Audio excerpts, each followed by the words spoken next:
What is up, my friend? Hey, I'm glad to be here, man. I'm glad to be here. And happy Mohawk-versary, bro. Thank you very much. Yeah, it's serendipitous. Hold on one sec. You guys are going to get some is it SMR? Oh, wow. Is that what that is? Man, what's that noise? that was therapeutic, if I've ever had it. So, yeah, I guess we should do an intro. What's up, everybody? Welcome back to the Mind of Man podcast. Here with my buddy Jacob from the Nutrition Store. That's us. AKA TNS_CEO on Instagram. Man, you are the first guest in the new studio. And I'm glad to be here, man. This is honestly, after training in the gym and then, obviously seeing this place and what it's, not only what it is, but what it's going to become and hearing kind of your vision for it, it's incredible, man. So thanks for having me. Absolutely. And big shout out to the office gym here in Lake Wiley for letting us build this studio up here. It's a badass gym. It's a badass gym. First time training here. I actually went to school up here, as I was telling you, and I'd never come here. But I'm impressed. Very impressed. So I'll be back a lot more. So we just worked out, which is why I'm still out of breath because I'm a big dumb rhinoceros. Same. I'm trying not to breathe too much. Dude, not to go into the mic. That was my first. I know. I'm probably nose whistling and all kinds of shit. Not to mention the sinuses that oh my are kicking God, my ass we're right both now. terrible. That was my first workout in about a week. So it was rough, and I can still, because I had a cold, and I can still feel it and I can still hear it. But anyway, yeah, man, it's awesome to have you here. I guess before we jump in, for anybody who doesn't follow you, which hopefully at least one or two. I think we got like 7 listeners now. We're up to like almost 10 people. It's amazing. It's better than one, dude. Right? It's pretty cool.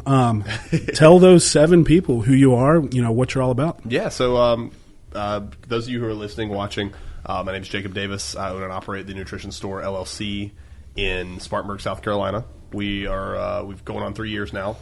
And basically, what we do down there is a lot different than any other nutrition store experience. So we consider ourselves a consultation environment.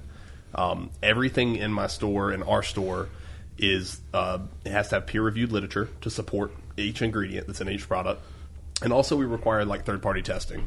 So, and I guess the reason that I've gotten here and we get on other casts and do a lot of content is because the method in which we educate our following on what we do at TNS is through videos and through entertainment, and our platform kind of resembles that. So I'm glad to be here. If you guys are ever in the Spartanburg area, check us out. But absolutely, yeah. I mean, that's what caught my eye was the content you guys are putting out. Thanks, man. Not only the store, but yourself. I mean, right, you put out a lot of good content, and it resonated with me because obviously my association with First Form and everything that First Form stands for, I find it to be very similar. It's hard these days to find businesses that truly care about the customer insofar as scaling the unscalable, doing those things that really make it a valuable experience. And I mean, I'm talking a handful, like you guys, Andy Frisella, obviously, Seth Feroci, who, we both have gone up and done his, shot the shit with him. Yeah. Just like there's only a handful of folks like that, man. And so it was cool to me to see that that's what you do too. Also, you also have the mohawk and the. Normally I carry a beard. I wield a pretty good beard. I was a little disappointed. I know, dude. When you said that earlier, I was like, man, I'm going to let this guy down on his Mohawk-versary. Oh, you're good, brother. It's pretty cool that literally to the day, this is my 1-year Mohawk anniversary, and my first guest in the new studio happens to also have a mohawk. So I'm honored. For those who aren't watching, Jacob is basically could be my brother. We resemble each other a lot. Yeah, especially when I am bearded. It was weird because we even both have a DNA double helix tattoo. Yep. I was like, what, is this guy from an alternate universe? And he's like, fuck, it's weird. No, he's just from Spartanburg. Dude, I know. It's an hour south. It's crazy. That's insane. So yeah, big shout out, to the office gym for letting us do this. And again, that's another, while we're, talking about folks who are trying to do it the right way and and scale the unscalable. I mean, same thing with this business here. I mean, what this guy has created, it's truly awesome. I mean, you just experienced his gym and what he's doing, and I'll be, always be grateful for him letting me set up here. But anyway, we really didn't come into this thing with a plan about what we were going to talk about. We're both sipping on PBRs post-workout. Post-workout carbs, baby. See where it goes conversation-wise. So I guess for you, I've obviously studied some of your content, as I try to do with a lot of my guests, but I wanted to specifically leave kind of the direction of where we go just out for whatever it turns into, because I just wanted to kind of have a conversation about wherever it goes. But you have a degree in exercise science. You're 25 years old, born and raised in the upstate area, or? Yeah, so I was born and raised in Boiling Springs, South Carolina, so it's technically Spartanburg. It's not really an actual city. Went to Winthrop University up here in Rock Hill. Got my exercise science degree. I actually started out in dietetics, and then I realized, and honestly, my advisor at the time told me that what I wanted to do with a dietetics degree was not going to happen. So I was like, well, fuck you. I'm going to go do an exercise science degree. Meaning like... Well, so, basically getting a dietetics degree is a straight line to a hospital clinical setting. Got it. Working with diabetics, sick people in the hospital. And my goal was never that. When I was coming up in bodybuilding, I started bodybuilding when I was 14. Like, that's been my thing. Yeah. Man, I started around the same age, 15, I think. Yeah. Started young, Did you read Arnold's encyclopedia? You bet your ass I did, dude. I've lived like the same life. It's crazy. Well, anyway, I got into that. I was a big fan of Lane Norton. Same. 3DMJ were my coaches as a 16-year-old. So like Alberto Nunez, those guys, Jeff Alberts. And so I went into school thinking, I'm going to get a nutritional science degree, dietetics. I'm going to coach people. I'm going to help athletes. That wasn't my path, and I learned really quick. I was like, well, okay, we're going to switch. While I was in school, I worked full-time as a personal trainer for about 4 or 5 years. And I got this job part-time at a little store called Rock Hill Nutrition while I was in school. Yeah.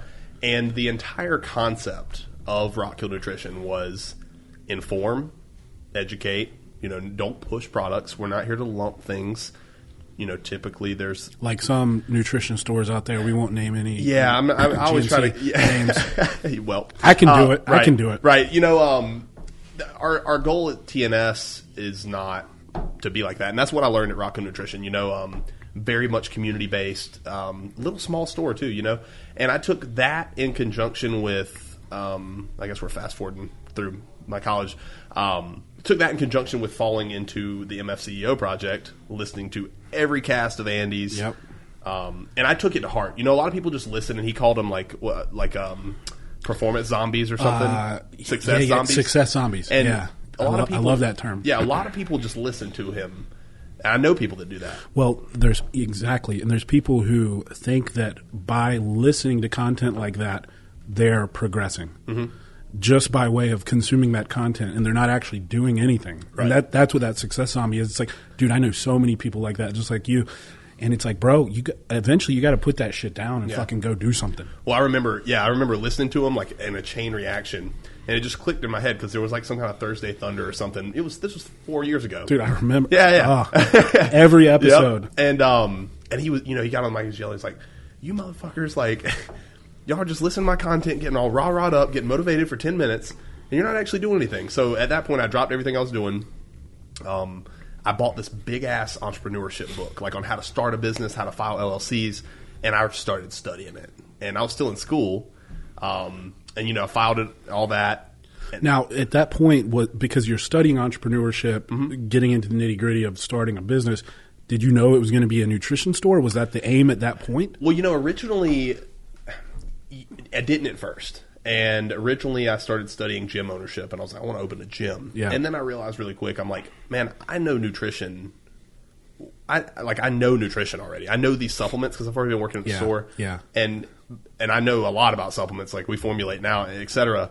I was like, I could actually make I could actually like make a name for myself and impact the world and educate people a lot better than a gym personally. Yeah. And I mean, you seem like I call myself like a supplement nerd. Mm-hmm. Like I enjoy that shit. Yeah, exactly. Yeah. And that was my thing. So originally I was like, gym, and then I was like, no, wait. I love going to work at Rock Hill Nutrition every day. Like I crave going in there to help people, to talk to people. I love it so much. And at that point I really took ownership in that store. I don't know the sales reports because he was really old school, but I'm pretty sure at that point when I made that decision, Rock Hill Nutrition went up, right? Sorry, I'm burping a little bit. No, you're good, man. They're going to hear me burp too. It's okay. Sorry that we're human, guys. Guess what? Yeah. You fucking are too. Right, exactly. Deal with it. Yeah. You poop too. But, so I started developing the business plan for that, and I was like, we're going to make this a brand. Like, we're going to make this something bigger than just a small mom and pop shop.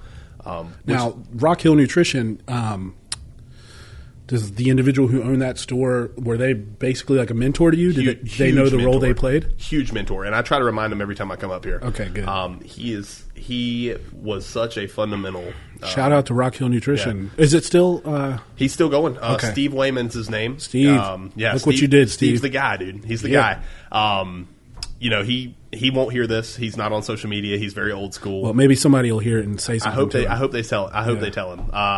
But yeah, dude, he laid such an impact on my life that made me want to, do my own thing. And so from there, I moved back. I was like, I didn't want to move back to my hometown, man. I really didn't. I wanted to live up here in Charlotte. I wanted to live in Fort Mill. But I saw the growth rate. Yeah. That was happening. In upstate? Yep. Yeah. Oh, yeah. Spartanburg was growing. I almost opened a bar in downtown Greenville. Really? Like, came really close. Yeah. Good luck now.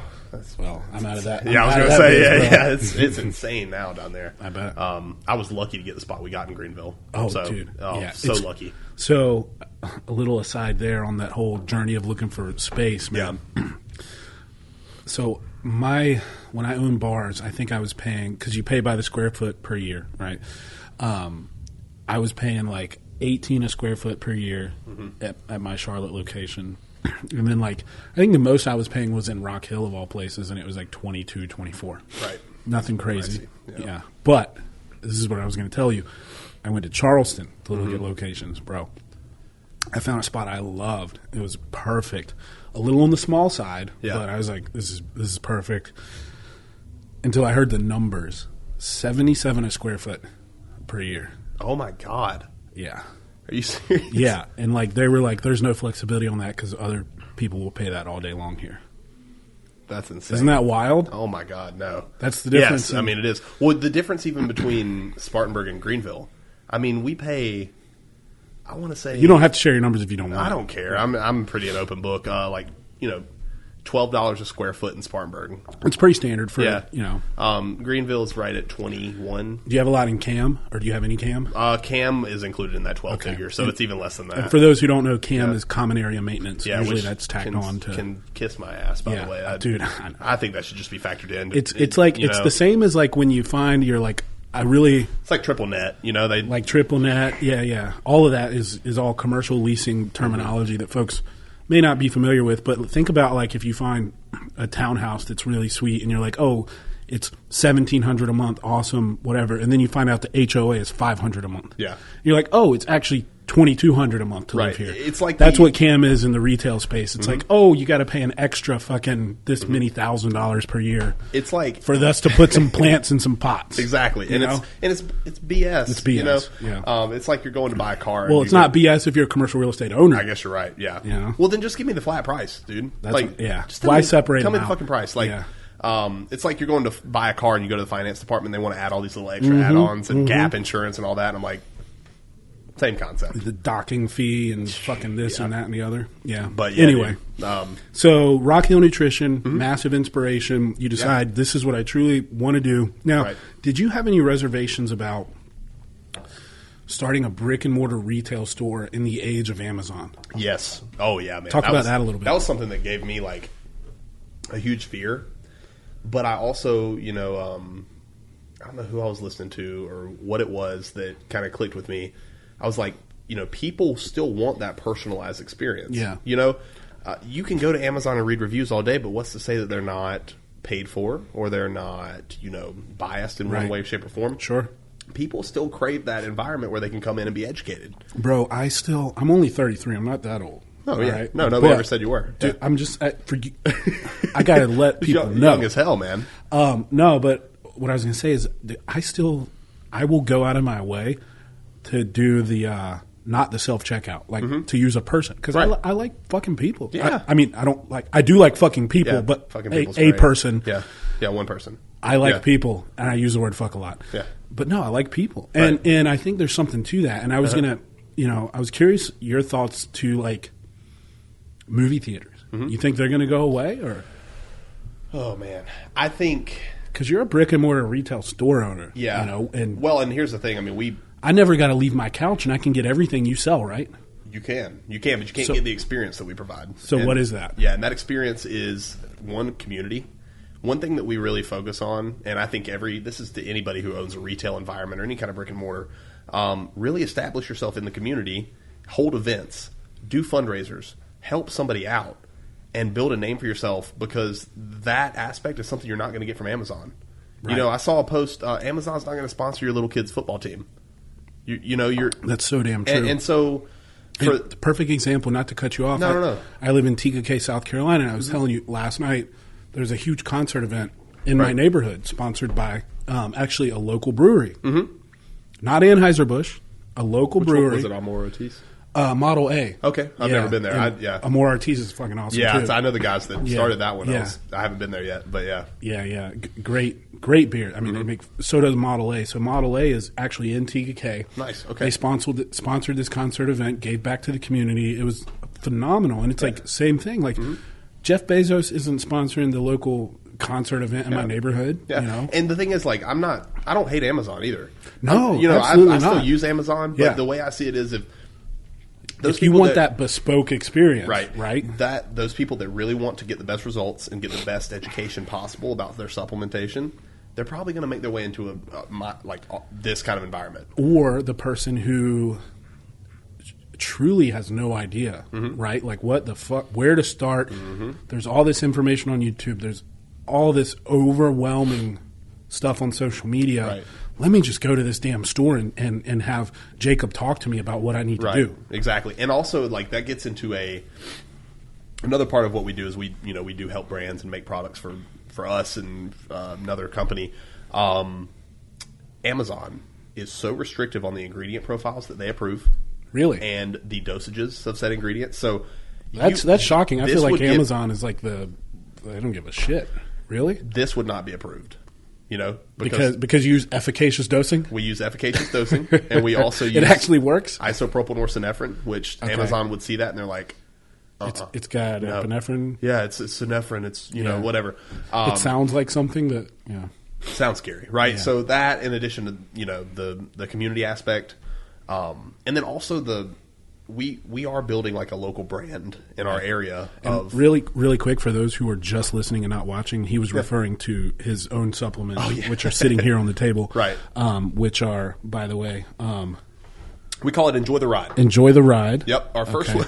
We got llama corn pre-workout. By the way, my daughter... I'll tell you a little story about that in a second. ...is obsessed with llama corns specifically. I shit you not. That's why I used this today. Yeah, I'll bring you... we have little stickers cut out of that cartoon. Oh, my God. They're on the way. I'll bring you She'll some. put it on everything. Uh-huh. I have actually... she has llama corn play toys. Dude, I have a big-ass pool float. I'll bring her. I have an extra one, and it's a llama corn. It's like she doesn't... Yeah. Unicorns can fuck off. Like, that's her thing. Dude, they're the next age, man. It's a weird thing. Like, I don't know where it came from.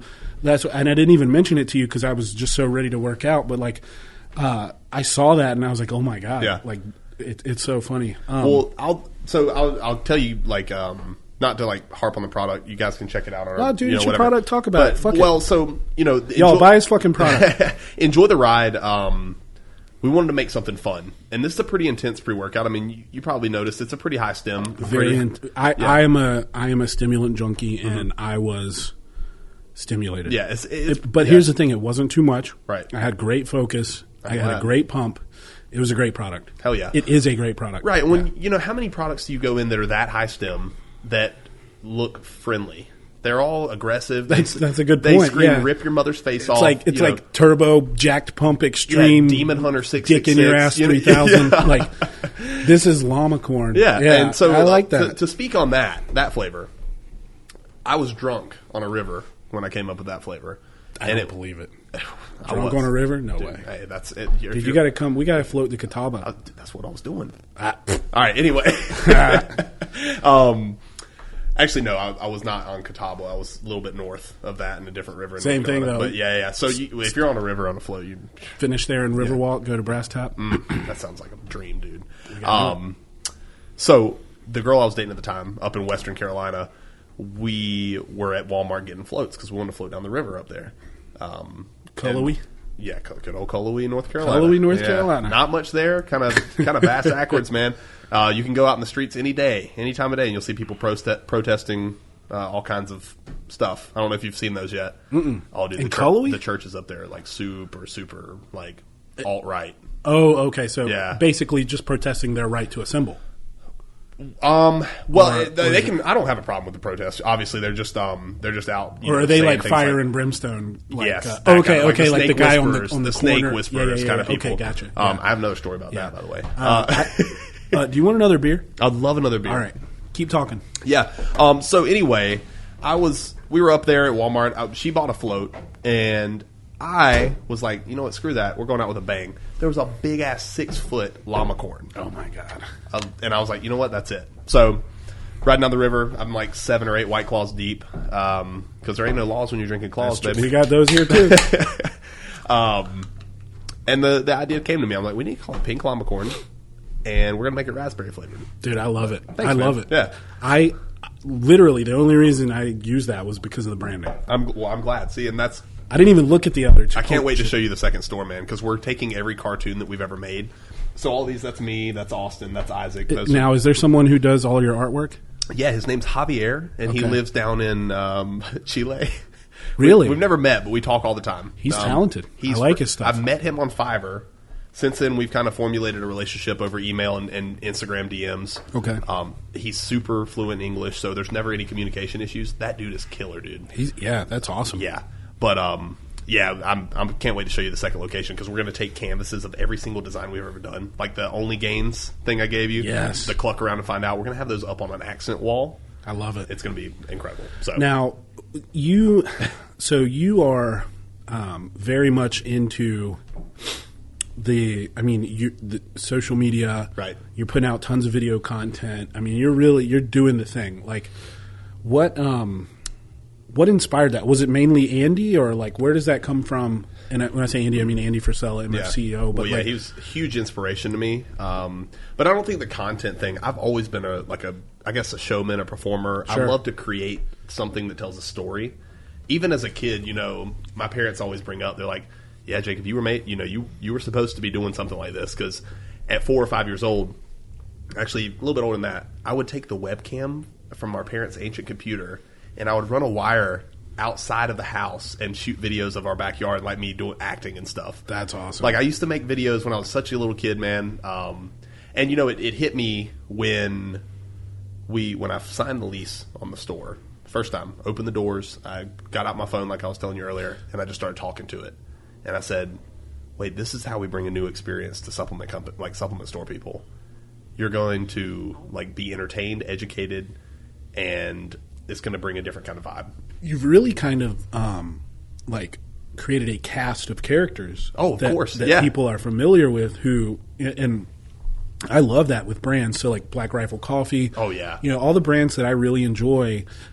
They've created like a cast of characters. Mm-hmm. The people who the guys who work in your store, guys and girls who work in your store. It's right. like people get to know them, and they look forward to that content almost just to see what such and such is up to, or I really like the way this person reacts when Jacob says something silly, or exactly, and that stuff is, man, it's very apparent to me that you've done that, and I was just kind of curious where that came from, and if that was a goal of yours, or it never was, dude. Like I always said, we're going to provide an experience unmatched by others. We're going to create a brand experience unmatched by others, but I didn't know how. And once the video started being made, I think we're almost 800 posts in, maybe a little bit more, 3 years in. Now, are you doing YouTube as well? Or we are. Okay. We're doing YouTube. I haven't gained much success there, and I think it's just because I haven't devoted much energy to it, to be real with you. It's hard to grow on YouTube these days, man. Oh, I believe it. It's fucking hard.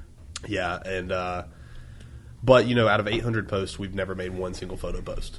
Really? Every single post is a video. I don't think I even realized that. But they're all videos, and so That's going to change one day because I do realize the value in picture marketing too. Sure. But, most of our videos are not even calls to action. We're just providing information. Yeah. We're entertaining. And that brings so much inquiry to what we're doing. People feel like they're a part of something because they've watched us grow and evolve. Mm-hmm. We're actually starting a vlog series on building the second store so people can watch every single aspect of how we're going to do it. Is that YouTube or it's gonna Instagram? Be both. It's going to be both. IGTV, YouTube, and then Facebook Watch. Okay. We're calling it the G Vlog because it's Greenville, GVL. So GVL? Yeah. G Vegas? Yeah. It's getting there. It's a dense population out there, man. All right. So we didn't get fully to, just to go back for a second. I was going to say, we can sidetrack. I'll start rambling, man. Same. This is deadly. Rock Hill Nutrition got inspired. You knew that's what you wanted to do at that point. How did, because you're, 3 years in? Yeah, we're almost 3 years in. So you were 22 years old. How does a 22-year-old get to start a business like this? For a young guy out there who's listening, how did you actually make that come to fruition? Right. Because like we were talking about earlier, folks struggle with that transition from being inspired and listening to tons of motivational content to actually doing the damn thing. Like, how did you make that happen to where you actually, as a 22-year-old man, had your own nutrition store? Yeah, so that's a great question. And I will say this. When I brought this idea and this mission back home to local people I grew up with, I was judged a lot because people assumed it was daddy's money, what this, that, and the other. And I'm fully transparent about it. I was fortunate to have basically a year prior to me even getting inspired to open the store. And it wasn't fortunate. It was kind of a bad thing. We lost a family member that we didn't really know very well, but all of the grandkids were, in that. We got a very small lump sum of $50,000, right? I blew, by the way. I was a dumbass. 21-year-old bought a Subaru WRX for $30,000, blew 30 of it, and I'm sitting on 20 thinking I'm a little baller, right? And I'm like, and I start getting into entrepreneurship. And then you're like, why did I buy that car? Yeah, I'm pissed off. I'm like, I'm over here like, well, I need this, and this to start a store. I don't have that. What am I going to do? So I worked full-time as a personal trainer there. I was working for Gold's Gym and then also working for Rock Hill Nutrition while I finished my degree at Winthrop. And then I also got a small loan from a family member. So I was a lot more fortunate than others. But I think yes and no, because you still have to be willing to. And I'm not declining how much work I put in. Dude, but also to just fucking go for it too, because so many people have. There are plenty of people who can secure 20, 30 grand and that's the thing, from various sources. I say that now after having pretty decent success with TNS, like knowing what we're capable of. Back then, that was a lot to me, and it still is a decent chunk of money. Of course. But, the lessons I've learned and what I've been through and how much work I've put in, and we've multiplied that by 30 in 3 years, that initial investment. Mm-hmm. I'm like, I was fortunate, but also I made the most of what I did have out of that fortunate, And so was it that moment where you heard Andy talk about, like, stop just listening to me, take fucking action. Mm-hmm. You buy the book, you start studying all that stuff. Because I remember for me, like when I actually pulled the trigger on opening, it was terrifying. Right? Like, and it was difficult to like let go of that capital to put yourself on the line to actually, because you go from this point of like,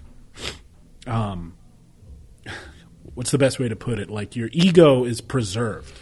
Yo, dude, we all live in that state of preservation. Yeah, it's your ego is intact, and then when you stake your ego on a fucking business, I mean, because now all of a sudden, like.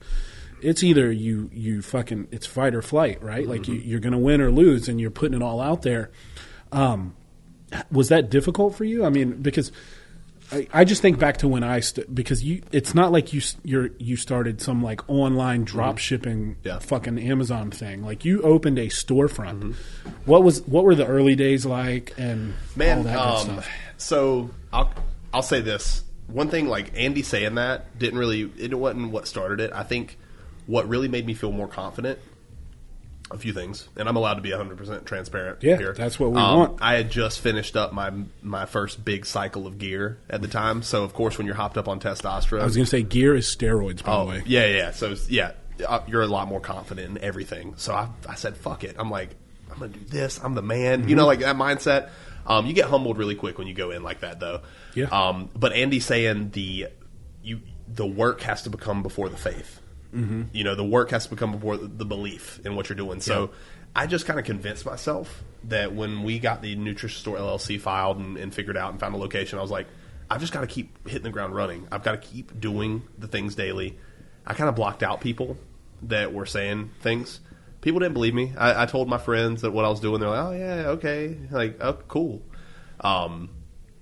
But they just kind of snowballed, man. It wasn't a fear thing for me. Like, I guess I was just a cocky motherfucker. Mm-hmm. Like, I always knew, like, I'm like, if I put the work in, it's going to be successful. Yeah. Because, yeah, what am I scared of? I think I think you do have to have, to some extent, some blind optimism almost if you're going to go into the entrepreneurship game. And I mean, obviously I believed that I could be successful because I fucking went for it, but like I was still like, oh my God, here we go. Yeah, this is it, man. This is fucking. I better show up and put up and fucking and that's exhilarating too, right? Oh, Like, it's so exciting. Dude. Well, and also for me, man, I think the idea, knowing that I was 22 at the time, if I failed, that's super young. Well, if I failed, and my mindset was like, if this fucks, like if it crashes, guess what? I have an exercise science degree. I can go be a personal trainer again. Yep. I can make a living. I can figure it out from there.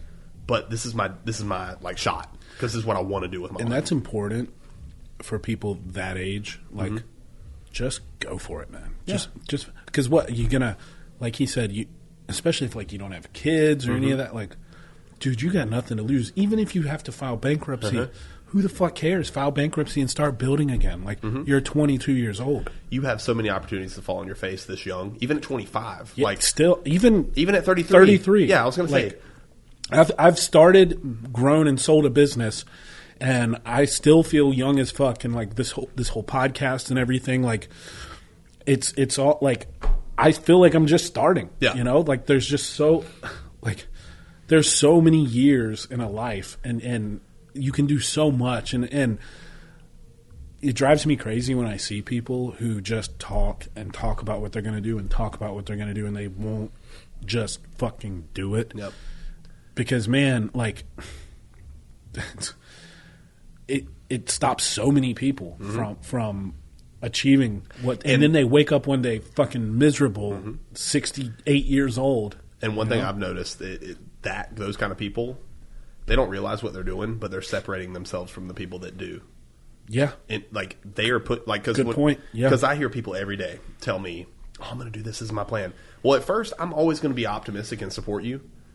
If you never take that action, if you never start taking those leaps, I'm going to distance myself from you because I don't have time for it. Right. You know? Well, it's just like I told you when we were talking earlier, man. Like, I work for Andy Frisella.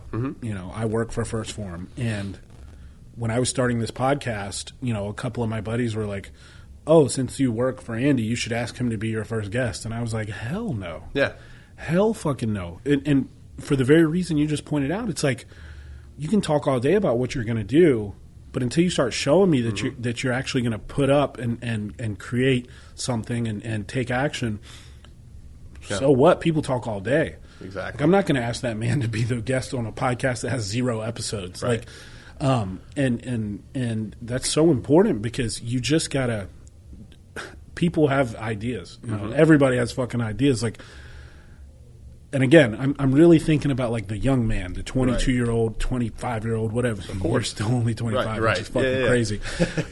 But like, dude, you just got to start producing. You got to do something. You got to do something, man. Exactly. Like, just stop fucking sitting around listening to Gary Vee and whoever the fuck you listen to. And, do yourself a favor action. And leave the town you're in for like a week. That's a great point. I've learned that separating yourself from where you grew up and even your family, those around you, just for a few days. Hell, go an hour north or south and hang out, right? And I say that it sounds weird, but you're the average of the community that you surround yourself with. Yeah. And if you stay there and you keep telling yourself that you're going to do something and take action towards something, you probably never will. But that's just my thoughts on it. No, I agree. I agree, man. I mean, dude, because my own family doesn't really even understand why I'm doing a second store. And I love my family to death, by the way. Biggest supporters. Huge, like, they're amazing. Incredible. They don't get it. They're like, Jacob, you're, like, I showed them the numbers we do, and I'm like, you're fine. I'm like, no, I'm not. Right. Like, this is going to feed employees' families. This is going to feed athletes' families. We're going to make this mega, you know? And that's just me from one store, you know? But well, that comes down to the difference between wanting to start a business to sustain yourself personally versus being mission-oriented to make a big change in the world. Right. Right? And if you want to make a big change in the world, you don't stop at one store. Mm-hmm. So that brings me to the question, what is the mission ultimately, you know, in however many years? What do you, I mean, you're a young man, so when you're an old man like me, where, you know, what's the... I want out of the supplement industry as fast as possible. Didn't expect that answer. Can you elaborate on that? I'm coming for Academy Sports and Outdoors. Okay, so that's the like sporting goods. We're going to be everything, but we're going to be professionals at it. You know, like obviously we're still going to primarily be the nutrition store. You said that with a lot of confidence. I just like that. I don't like the supplement industry, man. I'm very adamant, and all my friends in the industry know that. I'm very open about that. It's a very small knit. Even First Forms escaped the supplement industry. That's one thing. Like, dude, even though they're supplements, they're a culture and a brand of their own that nobody on this level of the supplement industry can touch. And I say that objectively. We don't carry First Form, but I know that what they've built is where, like, I want to step outside of it. I want to stay in the retail sector. I'm good at it. I know that I can be good at it. So I don't ever want to become what First Form is, but I can also respect the fact that, you know, all the big time brands, quote unquote, that think they're big in the supplement industry are still 100 steps behind. That, or even I shit on Herbalife a lot. Same thing. They're mega. And that's what I mean by stepping outside of the supplement industry. I say that confidently because it's a freaking toilet bowl flush, man. It is a circling drain. Isn't that kind of a reason to stay in it though and do it the right way? I guess you're right. Well, I guess I misspoke. Right. I don't want to step outside of the supplement industry entirely. Okay. I want to create my own niche within that and expand beyond it. Like, I don't want to be a company that is on a top 10 list of some review channel for the supplement industry. People that, you know, look like are obsessed with supplements. I want to be an entity of its own where people recognize the apple and barbell wherever you go. Okay. That's kind of my mindset on it. I don't really know how we're going to get there, but I'm confident we will. You know, it's one of those things over time. I've seen over the past 5 years of being in this industry, it's small. Yeah. It's smaller than we think. Even the top dogs, I guess I could name names like, you know. You can say whatever you want, man. Yeah. Even the top dogs, Redcon 1, Hacks and Sledge, Ghost. I would consider Inspired up there. Glaxon's getting up there pretty good. There's such a small blip in what is the fitness industry. Sure. Right? Because the supplement industry is just a subsector of that. Yeah, of course. So I want to figure out a way to one day step out of just this. Okay, so that would be like you said, Academy Sports. So like, I want to be all inclusive, right? So like goods. Right now we have a large selection of all belts, knee sleeves, wraps, straps. We offer the second part of our store. We have 2 storefronts. The second unit is a meal area. Okay. We carry all meal prep, similar to what they have here at the gym. We work with Clean Eats. We work with 2 local meal prep companies. We also have a microwave set up, a table. Half the law enforcement in the county comes eats with us every day. I just envision this mega, like, lifestyle kind of a center where you can take care of all your fitness needs. Eventually, I'd love to work our way into offering people with lifting shoes and more fitness oriented, like, wear. You know, like you want to be like the one-stop shop for everything, all your needs. If Noble would give me a contract, I'd sell them in a heartbeat. You know what I'm saying? Like, Noble. come on, guys. You're not listening, but if you were. I have 5 pairs of your shoes, please. Like, you know what? I have so many friends that have a bunch of pairs of their shoes like that. Their trainers are not that great, in my opinion. I work out in them. Oh, there goes the contract. No, I'm kidding. Well, I don't have any Nobles at all. Really? I've never worn a pair. Here's the thing. I don't run. That's a cuss word to me. People might not believe this, but I don't either. They're runners, though, man. Like, I wore them today. Yeah. Standing all day at the store, the most comfortable things ever. Okay, all right. Well, the contract might be coming back. Yeah, come on, guys. I'll stroke it a little bit, you know? Dude, I'm like so attached to Vans. Dude, yeah. That's all I wear. Yeah. Vans, and I have like a pair of Atomics when I'm feeling like a real like bodybuilding douche. I was going to say, that's getting up there, That's man. it, yeah. I can see you rocking some Atomics. The beard, the hawk. You got to be really jacked. You wear some leggings with them? No. Oh, okay. I have. I have. Well, I've worn leggings, but I think I wore Vans because it was leg day. Of course. But yeah, I guess I don't want to sound like too arrogant about like stepping over. Like, I didn't mean to say Academy, for example. They're mega. No, you said it, bro. It's out there. I think Academy, fucking look out. Well, I want us to be a mega center for more than just supplements. I think that's what I was getting at. You know. Now you are called the nutrition store. Mm-hmm. Are you gonna like would you change the name or like because or are you just gonna be like we're TNS? That's what it. Yeah. That's probably what it's gonna come down to. Tits and ass. Sex. Yeah. Well. Yeah. That's Seth said last week. He was like, tits and ass. Every time I see your username, dude, it's tits and ass to me. Seth's a pervert. I love you, Seth. You're a pervert. Very much so. He was talking about like fucking all kinds of shit. Like, you got to get it wet and spit on it. Oh yeah. I was like, all right, we're going there. Let's do it. Immediately the first night. Yeah. Yep. Well, it was like immediately within like the first 10 minutes of our podcast. I was like, oh, okay, all right. That's where we're jumping. Yeah. I'm here for it. All right, so big aspirations. You've mentioned a couple of times, people doubted you. Mm-hmm. People, whether it's friends or family or whatever. How do you deal with that? Like, what's your approach to that? Because for me personally, and the reason I ask you this, just really quick, is like I get a lot of questions from people like, dude, because you've seen my social. I'm outspoken. I don't hold anything. And I love that. Yeah. For me, dude, it's the only way I can live because otherwise I just feel like I'm living some kind of lie. Right. And it's freeing. It's liberating. Right. Just to be honest about like, no, Joe Biden's fucking demented. I'm sorry. He's demented. He's cognitively declining. And if you won't admit that, you're lying to yourself and go fuck off.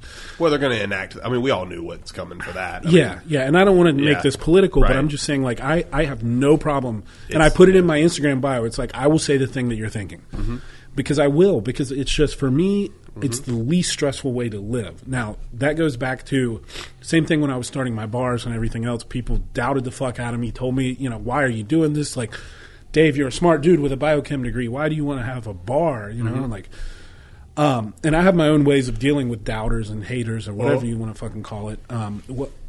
How do you approach that? So here's the thing about the South, and you know this, especially small town South. Everybody's going to be nice to your face. They're going to be supportive, right, to your face. And dude, you got to love small town South. Oh, love it, man. But the thing is, word travels quick of the shit that was talked behind my back. But at the end of the day, I never addressed it, never said anything. Those people now are the ones coming to me for advice and like, congratulate me and like, I knew you could always do it, bro. I knew, like, I'm proud of your success. The same ones that were talking shit. But at the same time, I just kept my mouth shut. And I asked myself at the time, are those people in the position that I see myself in 10 years? If the answer is no, why the fuck do I care? Because they're not doing anything that I want to do, so I don't care about their opinion. Right. And that was something that don't get me wrong, it kind of got to me a little bit from time to time, like just hearing some of the things that were said, but I never addressed it. I just kind of kept my mouth shut. Did you ever come close to quitting or giving up? No. I mean, it's for me. It's like if you don't want to struggle through the embarrassment of failing, especially publicly, especially with how much video you're putting out and content you're putting out. Good point. That's a harsh ego hit right there. But also, man, like I think I'm fortunate enough to have developed that, I guess, community and customer base before we even opened. because it's in an area where I was raised. And also I was putting out social media content like every day for a month prior to opening the store, like trying to generate an event. Come see us at the grand opening. The first 6 to 8 months was really rocky, though. I mean, we would, have days where barely anybody would come in. And those were the days where I realized, hey, I can become good at creating videos. I can become, because I had time. Sure. I had so much free time on my hands, man, to work on video content. And and instead of sitting on your hands, well, that's stupid. You did something. Yeah, exactly. I was like, what can I do to generate more interest in this store and get people in here? And then, one thing leads to another. Now, well over 30% of our new customers are from Instagram. Really? They see our video ads. They see, I saw a funny video, one of my friends showed us this thing of you acting like a fool or something, because we do stupid shit. Hey, man, that's what gets, right. Gets people talking, exactly. Right? So, I never had, quitting was never an option. What Andy always says, piss on your plan B. Mm-hmm. So, but I also knew at the same time if something did happen that I would be okay. There's always that mindset of we have an option. There's going to be something. Yeah, so, for sure. I mean, always. Were your parents supportive of you opening a store? Super. Yeah. My family, they helped me a shit ton, and they still do.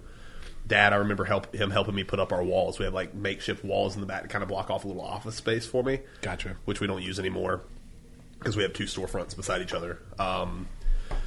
And I think so my dad's an entrepreneur, through and through. He was a huge, that was my next question. Yeah, huge inspiration to me. And he's a business owner, and I'll get to that in a second. He's a machinist and a fabricator. He started his machine shop in our garage when I was born. Nice. So from that point on, he grew and developed into a pretty big, he's done contracts for NASA, wow. GE. He's a very specialized, machinist. But from that perspective, he was very supportive of me starting a business. He didn't, and still doesn't, understand my methods of marketing my business, because I'm a social business. I talk to people for a living. Mm-hmm. And he creates things creates parts and does manual labor. You're like the country family doctor, and he's like the surgeon. Right. Exactly. He doesn't want to talk to you. He wants to fix your fucking heart. Exactly. And so, I think he was very critical of my videos. It was seen as wasting time or spinning my wheels. Yeah. And I get it, because at the same time, I didn't know what I was doing. I was I just had some faith that it was going to generate. You put out a lot of video content. A lot. And we try to do it every day. At this point now, I don't even, my man Isaac edits our stuff, our updates anyway. All the actual content's still me, but I'm working on outsourcing that as well. Yeah. But yeah, so very, very critical, but they were always supportive. If I needed something. Do you have siblings? I have 3 younger siblings. So are they entrepreneurs or? Well, I'm 25. Haven is. Oh wait, they're younger. So they're really young. Okay. Yeah, Haven just turned 23. Bethany's about to turn 21. She works for me. Fingers crossed. I saw her in the Only Gains. We look just alike, but we also that was one of the Only Gains, right? Yeah. We look alike, but she also has the same work ethic, and I'm hoping she takes that full-time position that I'm offering her. Nice. And then Brock's just turned 18. Was it Bethany? Mm-hmm. If you're listening, Bethany, take the position. Take it. Well, she's in nursing school right now. Oh, okay. And, I don't know. I told her, I laid it on the line, what could happen if she Sure. commits and believes in what we're doing. Because at the end of the day, she's got a pure heart. She just wants to help people, man. Right. And I was like, well, I mean, and even Austin, my right-hand man, he told her the other day, because I've made it very clear, I'm not her boss. Austin and Isaac are. My manager's under me. I said, I'm not going to run into this family shit where my family works for me. That's smart. She reports to you, and if there's an issue, I'll handle it, but I'm not going to talk to her about it. Yeah. But Austin even told her, he's like, Beth, not to sound I love nurses. I very much respect nurses. She's like, do you want to wipe people's asses for the rest of your life? He doesn't respect nurses. I'm kidding. I mean, she was like, do you want to do that, or do you want to provide positive, value to these people that come in this store and help them nutritionally? Yeah. So she got to thinking. We'll see. Yeah. Well, and I do interviews for First Form's Legionnaire program, which is their sales affiliate program, and I say this frequently. The number one thing that I look for when I interview folks for this is do you genuinely want to help people, right? Yeah. And that's an attribute that you can't you can't train someone to want to help people. Like it's intrinsic, right? It's like, and if she has that desire, it sounds like, I guess. So what I'm trying to say is like, if you want to help people and that's all you really care about, then, and it's not some fascination with medical science, right? Then it seems like you could probably help more people by growing this huge enterprise. Just putting that out there, Bethany. Don't worry, I'll take this video portion, I'll clip it up. And send it to her. Subtly, just every like day. Passive aggressive, you know. Little side note about that though, impact. My path in college was to become a PhD in exercise physiology. That was my goal. That's my professors knew that. They lined me up for research. I did undergrad research assistance. I wrote dissertations and stuff. When I informed them on my choice to finish with my bachelor's and stop there and pursue a business, I guess the message that was perceived by them was, "Oh, you just want to make money. That's all you care about." I was told that. Wow, yeah, that's a jaded perspective, and that's academia for you. That's modern academia. We can get into that too. I dropped out of a PhD program. Yeah, you don't have to tell me, right? And so it was one of those things. I was like, look, I can impact more people on a daily basis from talking to people about nutrition and health and wellness and fitness, dude. So much more, than speaking in front of 20 students in a college class that don't give a fuck. Writing some esoteric article on some like lactate shuttle mechanism that fucking like, yeah, 100%. You want to tell me that Andy Frisella hasn't helped more people than my fucking exercise physiology professor from Berkeley? Yep. Fuck off. It's like a pious thing, you know. Yes. It's a what do we call it? Like an echo chamber. You know, like all they have is their own opinions, and I think that's why the kind of the leftist mentality is pretty big at universities too. But we don't. He's trying to go political. We don't have to get there. He's trying to go political. Wait, do you want another beer? I'll take another beer, dude. But then again, that might mean we're going political. So, well, you guys know I don't care.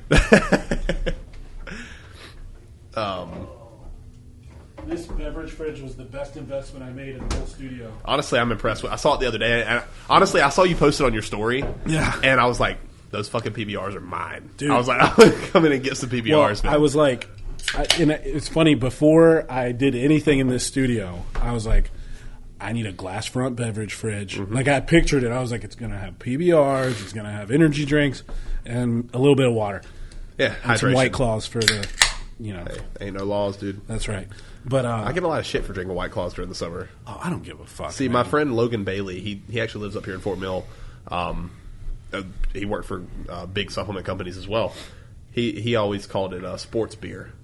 Sports beer. White Claw is literally just a sport beer, dude. Dude, I would drink the shit out of some black cherry. Is it black cherry? Yeah, black cherry. Yeah, have you had the Truly lemonades? Oh my god, those with the stevia, dude. Those fuck. Oh my god. Nope. So I was recently renovating a rental property, and dude, I was plowing through those fucking Truly lemonades. Because what I would do is I would like, you know, do my work during the day, work on this place some, and then go work on the rental property at night, and just start cracking those fucking Trulies. Oh my god, they're so good, dude. They're really sweet. Yeah. But dude, I feel like in this at some point in this episode, I'm going to take some of the video and I'm going to like put in that Step Brothers part where they're playing with the night vision goggles. Yeah, but yeah, absolutely. Yeah. What were we just talking about? We were talking about the university left? And the left. That's a great topic. Well, look, man. I mean, it is, and it's exactly what you were saying. It's like an echo chamber, and because I was in a PhD program at UC Berkeley in adaptive physiology, and like they're so full of themselves, and it's like if you just allow yourself to open your mind a little bit and have a little self-reflection, because that's what I did, and that's why I dropped out of the PhD program, is like I wanted to impact more people because I saw the road I was going down. And look, there's nothing wrong with it, because ultimately these really focused investigations of different things in the scientific world do lead to breakthroughs that impact thousands and millions of people. But I was like, man, that's not for me. Like, I just can't, I don't want to spend my life locked away in a lab figuring out, oh, it's this protein that does that, and that's my life's work. Right. You know, like I just knew that I wanted to do more. And again, not to knock it. No, exactly. Except for when they start to talk like their shit doesn't stink. Yeah. And that like what you're doing is not noble. Well, guess what, motherfucker? Like this guy who owns the nutrition store is impacting a lot more people. And the thing is, like, at this point, and I kind of thought about it a few months ago because I remembered those statements that were made. I'm like, I could impact what probably a professor would have maybe 80 students a semester between all their classes. Or at this point, we have 80 people that enter my store every single day. That's our foot traffic. Boom. And then not even counting the people that see your social media Online. content. Right. Yeah. So it's like we can impact and help more people. But, yeah, I mean, it is an echo chamber, though, of like there's no external ideas that are allowed. Yeah, that's similar thing to the COVID bullshit that's been going on, too. Yeah. I mean, my business partner is actually a medical doctor, and he small business partner, but he provides a lot of value. He told me, he's like, Jacob, there's a difference between doctors that actually know how to read research and those who just listen to other doctors talk about research. And he's like, what we have right here currently is doctors that listen to other doctors. Oh, you know? Yeah, man. And not even within the medical community, but we just have people, parroting talking points, period, that don't take the time to think for themselves. Because if you just objectively look at the data and the research that's available, I mean, man, I mean, even early on, you could see the difference between North and South Carolina. Like North Carolina, lockdown, mask mandate, no gyms, no nothing. South Carolina, the complete opposite. We were fine. Yeah. No difference in numbers. Right. Right? Like, no difference. So, okay. And the testing was false anyway. Well, and then there's that whole thing. It's like, I recently had someone reach out to me who said that her friend is an ER nurse and she almost lost her job because she questioned why they took the flu off of their charting option. Literally, they couldn't choose the flu as an option in their charting. It had to be COVID. And then I saw a thing recently where it was like 1,500 different positive COVID tests that an inter-university study looked at, a few different universities, and they could not find a single hint of COVID in any of the 1,500 cases. All of them tested positive for influenza A or B. Wow. So you want to talk about false reporting, it's really bad. Yeah. Well, what do they think is going to happen when they incentivize hospitals monetarily? Because at the end of the day, you know, what people not on the ground level, not saying that's a bad thing, normal people who I think it's a bad thing to fucking report flu as COVID. Well, no. I'm saying like people on the ground level, what they don't understand, and I hate to say ground level is like a bad thing, like we're above it. We're not. Peasants. You fucking peasants. Well, what people don't understand. Yes, Jacob Davis thinks you're a fucking peasant. Deal with it. I'm a peasant and proud. God damn it. What people don't realize is that hospitals are not run by people who want to see the best health in their patients. Hospitals a business. It's a business. Yeah. And the people who are the chairmen are making 20 times more than the doctors who are helping people. So whatever kind of information is being fed and whatever kind of incentives, tax benefits, etc., are going to be funneled through those people. You know, it is what it is. That's business. And the federal government was essentially incentivizing hospitals to report cases of COVID because they would give them extra money to. Oh, yeah. A lot. Yeah. But I mean, what the fuck do you expect happening? I mean, literally there were instances of dude hit by a truck, but he tested positive for COVID, so it's marked as a COVID death. Yep. That's insane. I mean, George Floyd was positive with COVID. They didn't mark him as a COVID death because, you know, obviously. Aren't we seeing more riots? There's a narrative to perpetuate. Yeah. Yeah, those are rising back up, right? Well, yeah, because there was the issue with Dante Wright. Okay. Which was the young man who was pulled, and he had an outstanding warrant for aggravated robbery with a weapon, and they tried to arrest him, and he avoided arrest and ran and jumped in his car, and then the lady cop, 26-year veteran of the force, somehow mistook her pistol for her taser. Mistook her pistol for her taser. She thought she had her taser. She was holding her pistol. And you even see in the video, she's like, I have my taser. I'll tase you. And then, pow, shoots him. She's like, oh, shit, I just shot him. Somehow she didn't realize she was using her pistol and not her taser, Yeah. which is insane to think. And Yeah, that's a fucked up mistake, but it doesn't warrant riots. well, it certainly wasn't racism, which is I of was course gonna say, where it's not everybody racially goes. motivated. It was a horrible mistake. You know, it was a terrible circumstance. Look, you know, for several reasons, right? Yeah. You know, there's a lot of people who have said that, and I guess we're going to go down this, but there's a lot of people who said that even though it was her pistol, she was justified in having it because he was resisting arrest. He was resisting arrest, and he had an outstanding warrant for a charge with a weapon. So, of course, you can expect he might have a weapon. But that said, she did think she had a taser and used a pistol, which fucking sucks. But, you know, I hate that we always just jump to racism just because he happened to be a person of color. Do we jump to race? I mean society Well, or the media. Yeah, I was going to say, specifically. I come for the fucking media's Yeah. throat because Yeah. Well, they're the ones that direct the Yeah. narrative, man. 100%, and it sucks, but I think more and more people are becoming wise to that, and there's alternative forms of media like podcasts and YouTube and everything where people are calling that shit out, and I think it's honestly what gets ratings. Controversy gets ratings. Why does that matter anymore? I'm seeing Because in the it's next all 10 that years. legacy media has guess you're to right, cling yeah. to. That's Yeah. why you have, you know, CNN, MSNBC, fucking Fox News, Mm-hmm. all these guys. Like they gotta do what gets their ratings because they're losing to alternative media, Yeah. which we call alternative media, but it's really just how people get their information now. So, I mean, social media, like you said, All of it. podcast. All of it, man. Yeah. I'm So surprised they haven't ultimately, you have this unfortunate scenario, but the media paints a picture of racism, and now you have people rioting, burning down minority-owned businesses, which is the worst part of it all. Is like a lot of these communities are like they're people of color who own the businesses, and it's their properties and stuff, and they're getting destroyed in the name of racial justice. It makes no sense, man. It sucks. Yeah. At what point does a riot become just a straight up terrorism, act of terrorism? Sure. You know, because Yeah. I mean, I understand. I'm all for peaceful protests, but Well, I mean, terrorism is by definition violence in the name of a political cause, Yep. right? So it pretty much is domestic terrorism. Yep.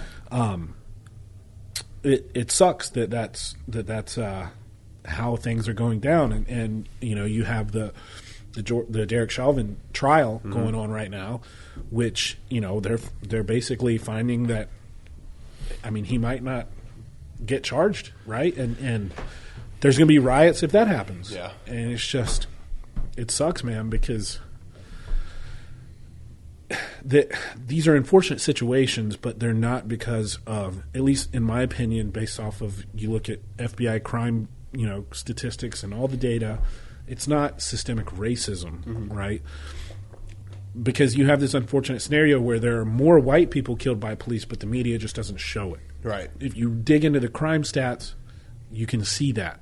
Now, people will say, well, there's more white people in America, but if you normalize it for percentage of crime committed, it ends up being that black people are actually killed far less versus the amount of crime Right. you know, committed by black Americans. That's just a fact. And so I think it's important to say that because it's wrong to create a false narrative, especially for young people, where you're saying like, hey, you're black, the police want to kill you. You know, like my daughter is biracial, you know, Right. and so like I'm not going to tell her that she has to wake up every day in fear that, you know, someone's going to fucking hunt her down in the street. Yeah. That's just not true, man. Like, Yeah. and I did an episode with Mike Cunahan, NYPD police officer, and he's like, I've never met a cop that was like, I'm going to kill me a black person. Like, it just doesn't exist, No. you know? So, and a lot of times these police forces, a large percentage of them, black officers Yeah, and exactly. you know, people of color on the force, you know, to try and mimic the population. So, I think it comes down to a lot of times a culture issue too. yeah. And I'm not saying that black culture, white culture, Asian culture is any better or worse than another. But, you know, I think that, you know, I don't want to put my foot in my mouth in saying this. No, it's okay. It's just that, like, Yeah. we have the crime stats, and Right. it, you know, it can be any number of things. I mean, there's a lot of data that supports that, like, single parent households, the kids are more likely to end up committing crime, and unfortunately, you see that in inner cities more so than other places. Right, and that's I just guess how it that's what I was shakes getting out. at. You know, like I'm friends with a lot of law enforcement in my county, and I've asked them before. I'm like, what, you said like this went down against this person, last week, and they were a person of color. Is there a reason that you would typically look for those things? And their answer is always very statistical. It's, okay, well, this X percentage of crime happens in this neighborhood every single week. And it just so happens that X percentage of those people in that neighborhood are black. Yeah. It just is what it is, man. I mean, but what happens is the left spins it as black neighborhoods are targeted because they're black, and it's like we go where the crime stats and the are crime the is typically black on black there. Yeah, I mean, so you should look. I grew up. I was the only white kid in my neighborhood, in my friend group. All black neighborhood I grew up in. Yeah, and there were the people in that neighborhood that wanted peace, that wanted no crime. That they welcomed the police to that neighborhood because they took care of. I mean, look, man, nobody wants their fucking kid to get shot by a stray bullet because of some conflict, right? Exactly. Like, the police were welcomed into the neighborhood. Who didn't want the police was people committing crime. Yep. And it just was what it was, man. It's unfortunate because you can always spin it to say they're targeting this person or that person, but really, like you said, they're going where there's more crime. It would be an injustice to not send police to areas with more crime, because what happens then? More victims. Yeah, and we're fed the lie that it's systemic, that it's a very systemic policy of racism, and Hollywood's on board with it too. I mean, all the movies we've seen over the past few years, Well, you go into Netflix and it's like, there's like BLM. Yeah. Well, we're fed this spun story that it's because of the color of one's skin. Even what's the movie Compton? Straight Outta Compton. Yeah. Every single scene there was a racist scene, right? Yeah. Per the movie, but the actual activities that were going on, there were illegal activities going on, and that's why "fuck the police" became a thing, because they were intruding on illegal activities. Yeah. So again, man, for me, it just goes back to it's a terrible thing to tell our kids, to create this fear in our kids that they're, because I'm a parent now, so I always think about that. It's like, why are you going to tell a kid that it makes no sense, man. Right. Even if you think it's true, even if you think it's so dangerous out there, et cetera, the moment you tell a kid that they're a victim, no matter what, they're not going to try and be successful. Yeah, they're going to keep themselves in that box. Exactly. And so it's an injustice to future generations to perpetuate that narrative. And these media fucks are just pieces of shit that are chasing a dollar that's escaping them. So the only thing they know to try and capture that dollar is controversy. And so they're going to keep stoking that fire. And then you have a Democrat Party that takes the black American for granted and sees them as an easy vote to get. They're a pawn. And so they're going to keep trying to get that black vote by, catering to whatever they need to do. I mean, you saw it. Fucking Joe Biden said, if you don't vote for me, you're not black. Yep. Talk about taking the black vote for granted, man. But but black Americans are waking up to it. They're like, this motherfucker, all he wanted was our vote. He got in office and now he's not doing shit. BLM, after the Biden-Harris administration took over, BLM was like, oh, it's been 30 days, no response from Biden-Harris. It's been 50 days, no response from Biden-Harris. They were posting updates. Biden was like, fuck you, thanks for the votes, see you later. So it sucks to see, man, because you have these crooked motherfuckers that'll take advantage of that false narrative. And then it's this feedback loop of the media and the Democrat Party and their anyway. We kind of went down that tangent. I get going on that shit. Of course, no, I agree with you. So that brings me actually to a question for you as a business owner. How, and I don't want any of this to come back and bite you in the ass for your business. But do you purposefully get involved or not involved in politics or any of that stuff, or because what we have today is a lot of big companies that go woke, they're inserting themselves into politics for the most part on one side of things, right? You have very few companies that insert themselves or speak up on the other side of things. Black Rifle, First Form to an extent. Andy's pretty outspoken about supporting, police officers in America, but not many. Like, how do you guys talk about that internally, or is that it just doesn't come up? Yeah, it's something we don't really talk a whole lot about. I mean, I'm pretty adamant on my views, and if people ask, I'll tell them. But it's also one thing, like, I don't encourage talks of politics or religion in the store. That's not a conversation that we're there to have. We're there to help you on fitness. But, one thing that I do make known is that we support our law enforcement very heavily. We give pretty good discounts to them. We encourage them to come eat with us in our dining section. Like, we do want, like, I'm very local. Like, that's my thing. I think that America has been fed this lie by the media. Not lie, but, like, this information that we need to be so focused on the macro scale of America. Right. They put too much stock in the federal government. No, screw that. Focus on your hometown. Yeah. Focus on what policies are going into place here. I agree with where that. we are. Because if we all as Americans did that, America would be better as a collective. Yeah. Because we're improving our communities. And so that's my thing. I don't really talk a lot of politics. Nobody really asks, With the COVID thing, I've gotten judged a little bit for not making my guys wear masks. I never did. And we never did during the lockdowns either. Good for you. And did anybody get sick or? No. Yeah. I also crazy. Huh? I also hosted a party in December that over 100 people flew in from all over the country for. Had 200 people there or so. Not a single person, shoulder to shoulder, shit-faced drunk. Nobody got COVID. Well, dude, this gym has been functioning for over a year now. Yeah. No masks.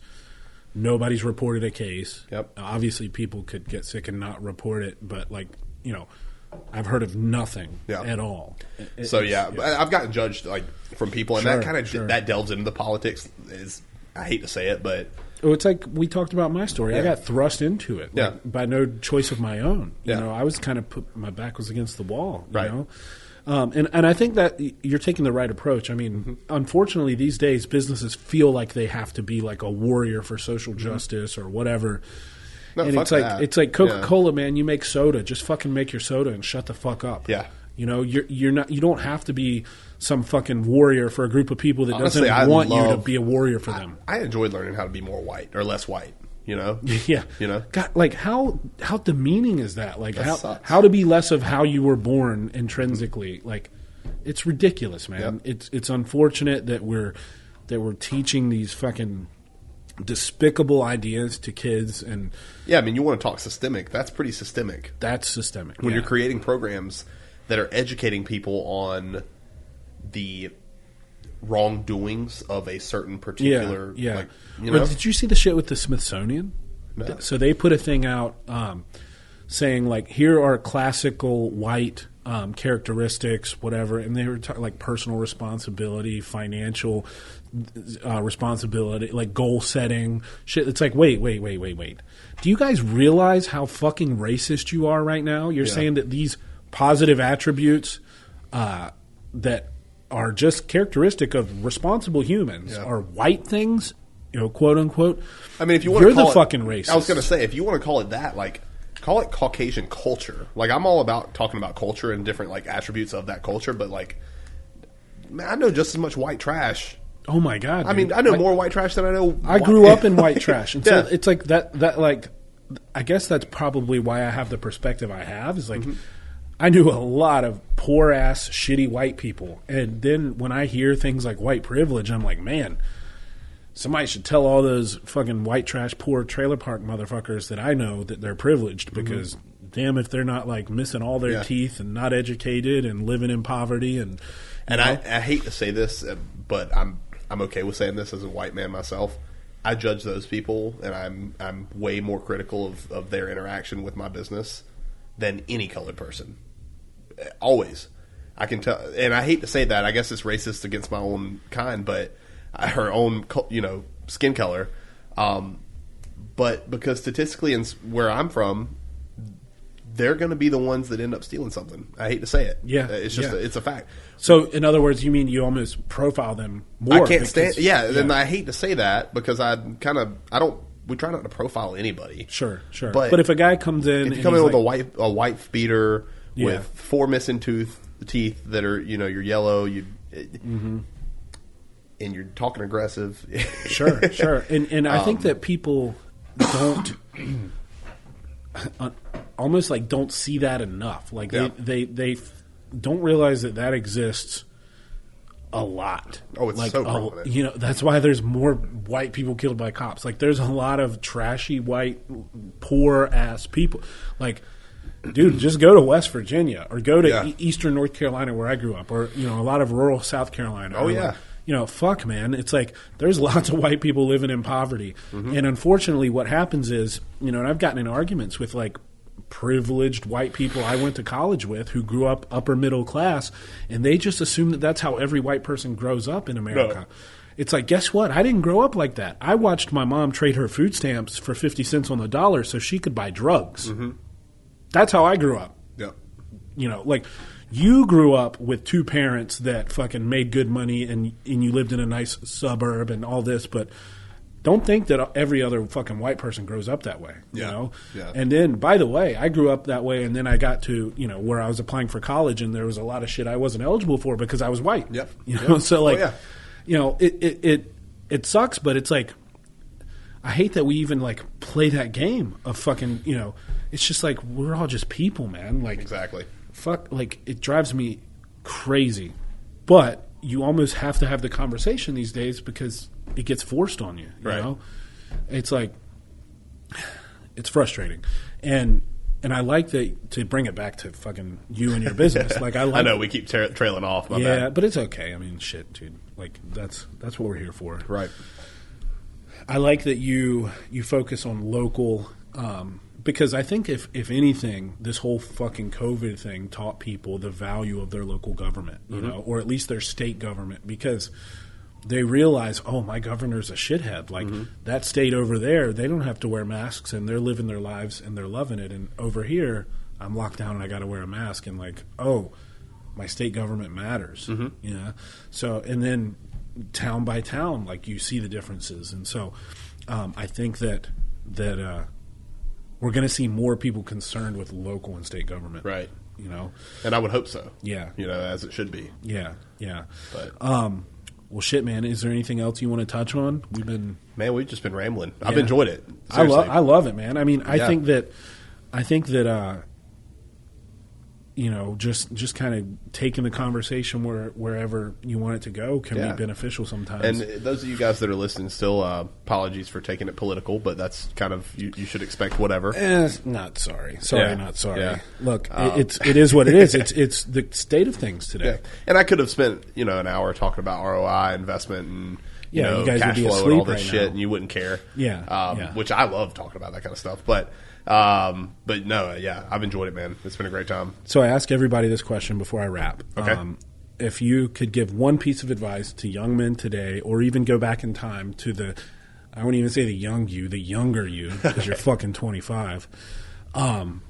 Which that's a compliment, by Thank the way. you. You've No, already thank achieved you. a lot. What would that advice be? One piece of advice. Ooh.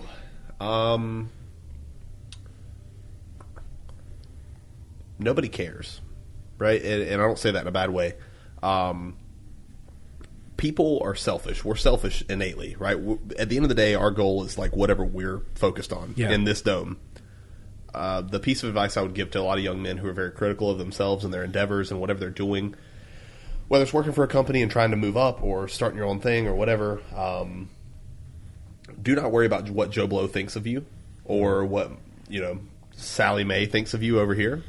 They're thinking about themselves at the end of the day. Focus on your own endeavors and be that selfish person that you're supposed to be and do whatever that is. I think a lot of people, especially with social media, with our youthful generation, especially young people, even younger than me, it's such a judgment culture. You see all these sexy people on Instagram posting up, flexing, looking good, or making a lot of money, driving nice cars. At the end of the day, those people aren't judging you for whatever you're doing. And which, by the way, I mean, a lot of times they're full of shit, and they're not really living that way. Exactly. So I would say care less about what other people think. And if there's something, and it sounds super cliche, if there's something that you're passionate about that you can talk about all day, every day, you need to figure out a way to monetize that and make a life for yourself. Yeah. That's my advice right there. Yeah, that's perfect, man. So, well, Jacob Davis, The Nutrition Store, going to be knocking out Academy Sports in the next 5 I feel to 10 bad for years. saying that. That is not. I'm just giving you a hard time, brother. No, thank you so much for your time, man. Obviously we went a little political, ranted, rambled, but No, it was good. I appreciate it, man. And I think thanks. there was plenty of value in this, and some people. Look, dude, this guy's 25 years old. He owns a nutrition store. He's opening a second one. He's crushing it on social media. He's killing it in life. I think if anything, look at this as stop making excuses for yourself. Just fucking get out there and do the damn thing. If you fall on your face, you're young enough to get up and try again and try something else and just keep going. I appreciate that, man. Thank you. All right, brother. Yeah. Thank you. Yeah, of course. Pleasure. Appreciate it. Bye, everybody.